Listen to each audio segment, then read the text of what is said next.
منو يضمن انه نفق البصرة ما راح يصير بيه تسرب وما راح يتخلى ماي؟ الضمان موجود، راح يشوفونه بهذا الفيديو. تعالوا وياي وخلنا نعرف شلون نسوي هذا النفق. بالبداية نصب القطعة الكونكريتية اللي راح يتكون من عندها النفق داخل حوض كبير. بعدها نثبت إطارات مطاطية على فتحات قطع النفق. بعدها نغلق فتحات القطع ونملي الحوض بالماء إلى أن تطفو هذه القطع. بعدها ننقل هذه القطع وننزلها إلى مكانها داخل خندق.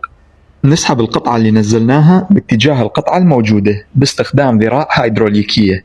من يتلامس الإطار المطاطي القطعة النفق اللي نزلناها مع القطعة القديمة نصرف الماء اللي بين البوابات، راح يصير تخلخل بالضغط وتضغط القطعة اللي نزلناها على القطعة القديمة وينكبس الإطار المطاطي بين القطعتين. أسفل الإطار المطاطي راح نثبت شريط مانع للتسرب. الشريط والإطار قابلة للحركة ومصنوعة من مواد ممتازة وممكن تدوم ل100 سنة.